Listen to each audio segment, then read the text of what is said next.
आइए दोस्तों, आज देखते हैं शिव पुराण कथा। आज इस कथा में देखेंगे समुद्र मंथन कथा। आपको बता दें कि यह शिव पुराण कथा का 8वां एपिसोड है। तो चलिए शुरू करते हैं। एक बार की बात है, शिवजी के दर्शनों के लिए दुर्वासा ऋषि अपने शिष्यों के साथ कैलाश जा रहे थे। मार्ग में उन्हें देवराज इंद्र मिले। इंद्र ने दुर्वासा ऋषि और उनके शिष्यों को भक्तिपूर्वक प्रणाम किया। तब दुर्वासा ने इंद्र को आशीर्वाद देकर विष्णु भगवान का पारिजात पुष्प प्रदान किया। इंद्रासन के गर्भ में चूर इंद्र ने उस पुष्प को अपने ऐरावत हाथी के मस्तक पर रख दिया। उस पुष्प का स्पर्श होते ही ऐरावत सहसा विष्णु भगवान के समान तेजस्वी हो गया। उसने इंद्र का परित्याग कर दिया और उस दिव्य पुष्प को कुचलते हुए वन की ओर चला गया। इंद्र द्वारा भगवान विष्णु के पुष्प का तिरस्कार होते देखकर दुर्वासा ऋषि के क्रोध की सीमा न रही। उन्होंने देवराज इंद्र को श्री सी लक्ष्मी से हीन हो जाने का शाप दे दिया। दुर्वासा मुनि के शाप के फलस्वरूप लक्ष्मी उसी क्षण स्वर्गलोक को छोड़कर अदृश्य हो गईं।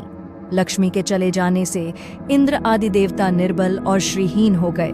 उनका वैभव लुप्त हो गया। इंद्र को बलहीन जानकर दैत्यों ने स्वर्ग पर आक्रमण कर दिया और देवगण को पराजित करके स्वर्ग के राज्य पर अपनी परचम फहरा दिया।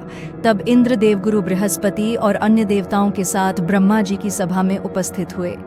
तब ब्रह्मा जी बोले, देवेंद्र भगवान विष्णु के भोगरूपी पुष्प का अपमान करने के कारण रुष्ट होकर भगवती लक्ष्मी तुम्हारे पास से चली गई हैं। उन्हें पुनः प्रसन्न करने के लिए तुम भगवान नारायण की कृपा दृष्टि प्राप्त करो। उनके आशीर्वाद से तुम्हें खोया वैभव पुनः मिल जाएगा।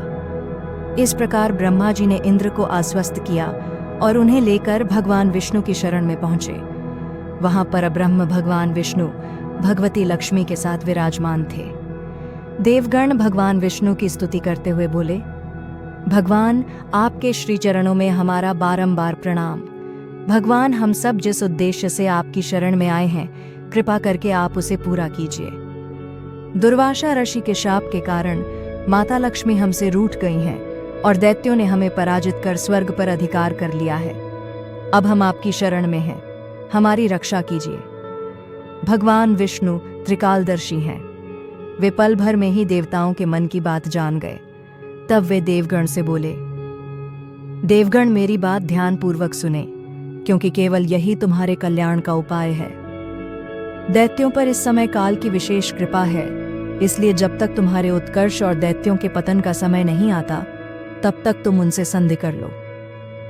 क्षीर सागर के गर्भ में अनेक दिव्य पदार्थों के साथ साथ अमृत भी छिपा है। उसे पीने वाले के सामने मृत्यु भी पराजित हो जाती है। इसके लिए तुम्हें समुद्र मंथन करना होगा। यह कार्य अत्यंत दुष्कर है, अतः इस कार्य में दैत्यों से सहायता लो। कूटनीति भी यही कहती है कि आवश्यकता पड़ने पर शत्रुओं को भी मित्र बना लेना चाहिए।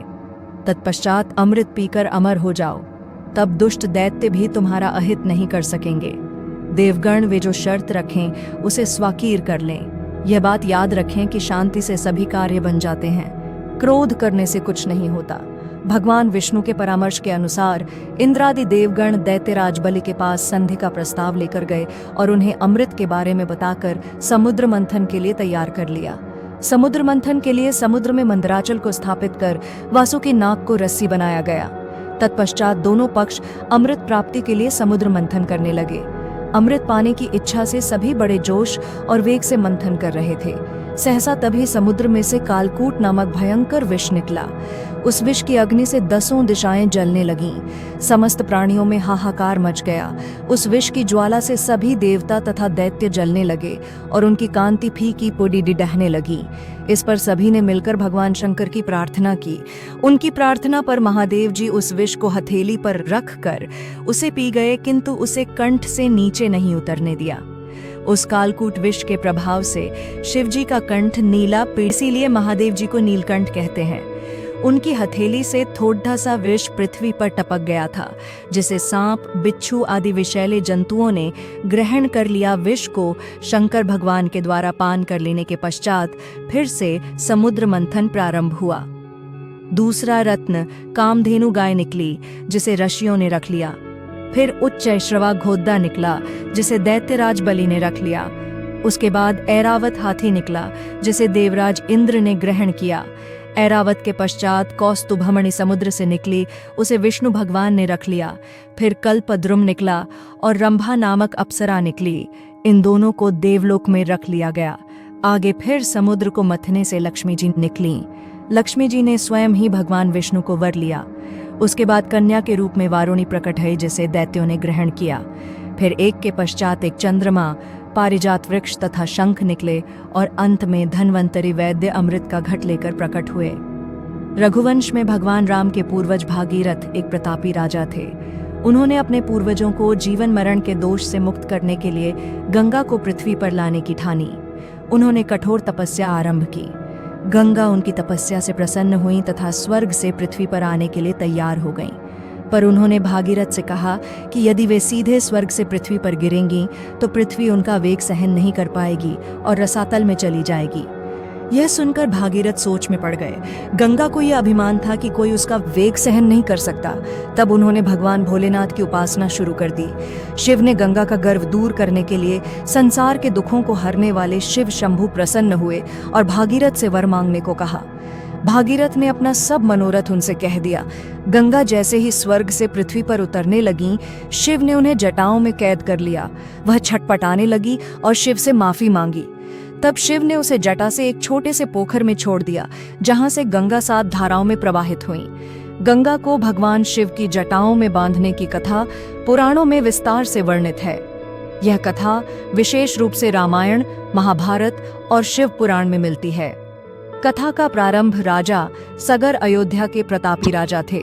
उनके 60,000 पुत्र थे। एक बार उन्होंने अश्वमेध यज्ञ किया और यज्ञ का घोड़ा इंद्र ने छल पूर्वक कपिल मुनि के आश्रम में बांध दिया। जब राजा सगर के पुत्र घोड़े की खोज में वहां पहुंचे तो उन्होंने कपिल मुनि पर चोरी का आरोप लगा दिया। इससे क्रोधित होकर कपिल मुनि ने उन्हें अपने तेज से भस्म कर दिया। राजा सगर के वंशजों को यह ज्ञात हुआ कि उनके पूर्वजों की आत्मा को मोक्ष दिलाने के लिए गंगा को पृथ्वी पर लाना आवश्यक है, क्योंकि गंगा जल से ही उनकी आत्मा तृप्त होगी। गंगा का अवतरण सगर के वंशजों में राजा भगीरथ ने घोर तपस्या कर भगवान ब्रह्मा को प्रसन्न किया। ब्रह्मा ने उनकी तपस्या से प्रसन्न होकर गंगा को पृथ्वी पर आने की अनुमति दी, लेकिन उन्होंने यह भी कहा कि यदि गंगा सीधे पृथ्वी पर उतरेगी तो उसका वेग पृथ्वी को नष्ट कर सकता है। अतः किसी शक्तिशाली देवता को गंगा के वेग को नियंत्रित करना होगा। शिव का गंगा को जटाओं में बांधना राजा भगीरथ ने तब भगवान शिव की आराधना की। शिव ने प्रसन्न होकर गंगा को अपनी जटाओं में धारण करने का संकल्प लिया। जब गंगा स्वर्ग से धरती की ओर उतरी तो शिव ने अपने जटाओं में उसे उलझा लिया ताकि उसका प्रचंड वेग शांत हो जाए। बाद में उन्होंने अपनी जटाओं से एक पतली धारा को धीरे धीरे पृथ्वी पर छोड़ा, जिससे गंगा कई धाराओं में विभक्त हो गई और धरती पर प्रवाहित होने लगी। गंगा का सागर में मिलन, गंगा राजा भगीरथ के पीछे पीछे चल पड़ी और कपिल मुनि के आश्रम में पहुंचकर उनके जल से सगर के पुत्रों का उद्धार हुआ। इसी कारण गंगा को भागीरथी भी कहा जाता है। इस कथा का महत्व, यह कथा हमें यह सिखाती है कि दृढ़ संकल्प और तपस्या से असंभव कार्य भी संभव हो सकते हैं। साथ ही यह गंगा की महिमा और शिव के धैर्य व करुणा को भी दर्शाती है।